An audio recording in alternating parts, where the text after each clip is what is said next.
এই মুহূর্তের সর্বশেষ আপডেট নিউজ নিয়ে আপনাদের সামনে হাজির হলাম। এখন শুনবেন সংবাদ শিরোনাম। ঢাকা 17-তে তারেক রহমানকে জিতাতে ভোট ইঞ্জিনিয়ারিং হওয়ার প্রমাণ মিলেছে। হেরেই যাচ্ছে বিএনপি, হতবাক তারেক রহমান। আবার হবে নতুন ভোট। ত্রয়োদশ জাতীয় সংসদ নির্বাচনে 11 দলীয় জোটের প্রার্থীরা এগিয়ে রয়েছেন বলে দাবি করেছেন জামায়াতে ইসলামের আমির ডাক্তার শফিকুর রহমান। বিপুল ভোটে এনসিপির প্রথম জয় এনে দিলেন হাসনাত আব্দুল্লাহ। আরও জানাবো, মির্জা আব্বাসের মহিলা কলেজ কেন্দ্রে 7 ভোটে জয় নাসির উদ্দিন পাটোয়ারির। আপনারা দেখছেন লাইভ নিউজ বাংলা। এতক্ষণ দেখছিলেন সংবাদ শিরোনাম, এখন দেখুন বিস্তারিত। ঢাকা 17 আসনে তারেক রহমানকে জিতাতে ভোট ইঞ্জিনিয়ারিং হয়েছে এমন অভিযোগ রাজনৈতিক অঙ্গনে শোনা যাচ্ছে। তবে কোনো নির্বাচনে কারচুপি বা অনিয়মের অভিযোগের সত্যতা নির্ভর করে সুনির্দিষ্ট প্রমাণ, বাংলাদেশ নির্বাচন কমিশনের তদন্ত, আদালতের রায় এবং বিশ্বাসযোগ্য পর্যবেক্ষকদের প্রতিবেদনের ওপর। ঢাকা 17 আসনে প্রতিদ্বন্দ্বিতা করছেন বিএনপির চেয়ারপারসন ও দেশের অন্যতম আলোচিত রাজনৈতিক নেতা তারেক রহমান। কিন্তু এই ভিআইপি আসনে প্রত্যাশিত বিজয় উৎসবের আবহের বদলে শোনা যাচ্ছে অঘটনের গুঞ্জন। নির্বাচন কমিশনের তথ্য অনুযায়ী এই আসনে মোট ভোটার সংখ্যা 3,03,337 জন। সকাল থেকেই বিভিন্ন কেন্দ্রে দীর্ঘ লাইনের দৃশ্য দেখা যাচ্ছে, যা ফলাফল নিয়ে নতুন করে হিসাব নিকাশের জন্ম দিয়েছে। গুলশান মডেল হাইস্কুল কেন্দ্রের সামনে যুক্তরাষ্ট্র, যুক্তরাজ্য, অস্ট্রেলিয়া, ভারত ও পাকিস্তান সহ বিভিন্ন দেশের বিপুল সংখ্যক বিদেশি সাংবাদিক অবস্থান নিয়েছেন। আন্তর্জাতিক গণমাধ্যমের উপস্থিতি ভোট গ্রহণ প্রক্রিয়ায় বাড়তি স্বচ্ছতার ইঙ্গিত দিচ্ছে। বিশ্লেষকদের মতে, সুষ্ঠু ভোট হলে ফলাফল প্রত্যাশার বাইরে চলে যেতে পারে। এই আসনে তারেক রহমানের প্রধান প্রতিদ্বন্দ্বী জামায়াত সমর্থিত প্রার্থী ডাক্তার খালিদুজ্জামান। পর্যবেক্ষকদের একটি অংশ মনে করছেন নিজ আসনেই তিনি কঠিন চ্যালেঞ্জের মুখে পড়তে পারেন, কারণ তারেক রহমান মূলত নিজের রাজনৈতিক ব্র্যান্ড ও দলীয় প্রতীকের উপর নির্ভর করেছেন। অন্যদিকে ডাক্তার খালিদুজ্জামান সরাসরি তৃণমূল পর্যায়ে গণসংযোগ চালিয়ে ব্যক্তিগত গ্রহণযোগ্যতা তৈরি করেছেন। শুরুর দিকে তারেক রহমানকে সমর্থন জানিয়ে 5 জন প্রার্থী সরে দাঁড়ান। আপাত দৃষ্টিতে এটি শক্তি মনে হলেও বিশ্লেষকদের মতে এটি আত্মবিশ্বাসের ঘাটতিরও ইঙ্গিত হতে পারে। বিপরীতে ডাক্তার খালিদুজ্জামান মাঠ ছাড়েননি। তিনি তৃণমূল সংযোগ ও ব্যক্তিগত ইমেজের উপর ভর করে প্রচার চালিয়ে গেছেন। ঢাকা 17 আসনের জনসংখ্যাগত বৈচিত্র্য উল্লেখযোগ্য। গুলশান, বনানী ও বাড়িঘাড়ার মতো কূটনৈতিক ও অভিজাত এলাকা যেমন আছে, তেমনি করাইল বস্তি, কালাচাঁদপুর ও শাহজাদপুরের মতো মধ্যবিত্ত ও নিম্নবিত্ত অধ্যুষিত এলাকাও রয়েছে। এলিট ভোটারদের অংশগ্রহণ অনিশ্চিত হলেও সাধারণ ও মধ্যবিত্ত ভোটারদের সক্রিয় উপস্থিতি লক্ষ্য করা গেছে। অনেকের মতে ডাক্তার খালিদুজ্জামানের পরিচ্ছন্ন ভাবমূর্তি এবং চিকিৎসক হিসেবে পরিচয় 2 শ্রেণীর ভোটারদের কাছেই ইতিবাচক প্রভাব ফেলেছে।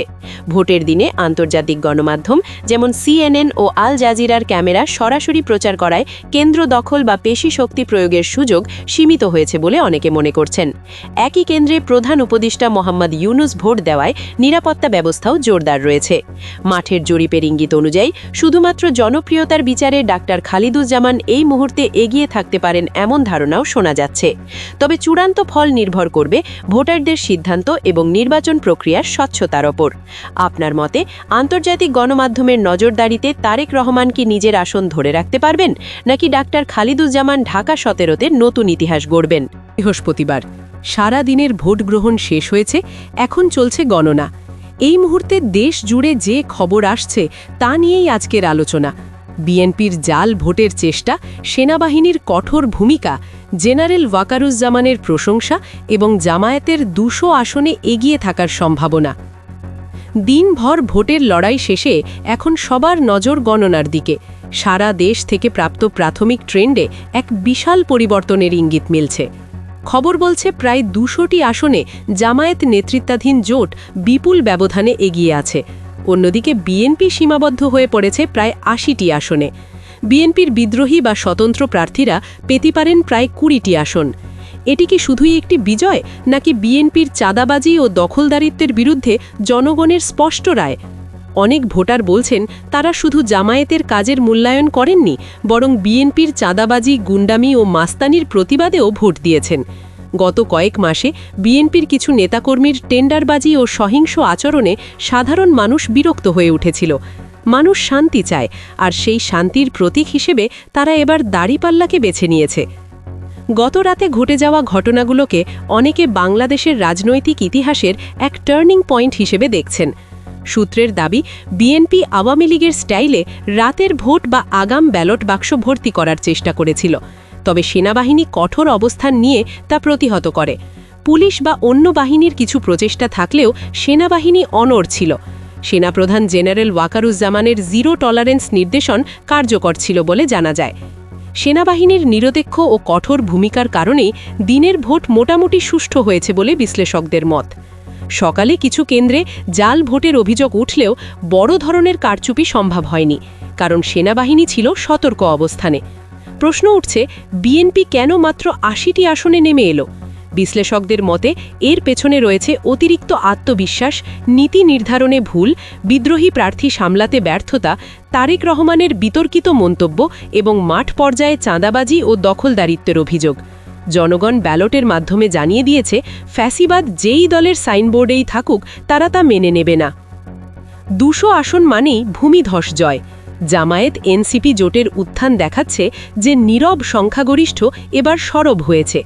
নারী, তরুণ এবং প্রবাসী ভোটারদের সমর্থন এই জয়ের পেছনে বড় ভূমিকা রেখেছে বলে ধারণা করা হচ্ছে। পোস্টাল ব্যালটের ফলও একই ট্রেন্ডের ইঙ্গিত দিচ্ছে। স্বতন্ত্র প্রার্থীরা, বিশেষ করে রুমিন ফারহানারা, প্রায় ২০টি আসন পেতে পারেন। যদি জামায়াত এককভাবে ১৫১টির বেশি আসন পায়, তাহলে সরকার গঠনে তাদের আর কারও প্রয়োজন হবে না। তবে হাড্ডাহাড্ডি পরিস্থিতি হলে এই স্বতন্ত্ররাই হয়ে উঠতে পারেন কিংমেকার। দেশের বিভিন্ন কেন্দ্রে বিএনপির বিরুদ্ধে জাল ভোটের অভিযোগ উঠেছে। কোথাও জোর করে সিল মারার চেষ্টা হয়েছে বলে খবর মিলেছে, কিন্তু সাধারণ মানুষ ও প্রশাসনের বাধায় তারা পিছু হটেছে।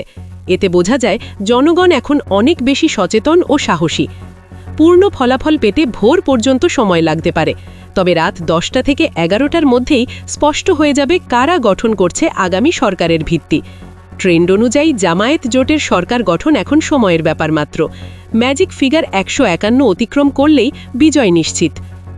বাংলাদেশের রাজনীতিতে রাজশাহী ৩৯ আসন, খুলনা ৩৬ আসন এবং রংপুর ৩৩ আসন, এই ৩ বিভাগ অত্যন্ত গুরুত্বপূর্ণ। মোট ১০০টি আসনের মধ্যে শোনা যাচ্ছে প্রায় ৯০টিতেই জামায়াত এনসিপি জোট এগিয়ে। উত্তর ও দক্ষিণ পশ্চিমাঞ্চলে বিএনপি কার্যত ভরাডুবির মুখে। অনেকে ডাকসু নির্বাচনের উদাহরণ টানছেন, যেখানে প্রত্যাশার বাইরে গিয়ে সাইলেন্ট ভোটাররা ফল নির্ধারণ করেছিল। এবারের জাতীয় নির্বাচনেও নীরব ভোটারদের বড় ভূমিকা রয়েছে বলে ধারণা করা হচ্ছে। রাজশাহী, খুলনা। সবার আগে সর্বশেষ আপডেট নিউজ দেখতে সাবস্ক্রাইব করে আমাদের চ্যানেলের সাথেই থাকুন। আমাদের নিউজ ভালো লাগলে লাইক, কমেন্টস ও শেয়ার করুন। ধন্যবাদ সকলকে।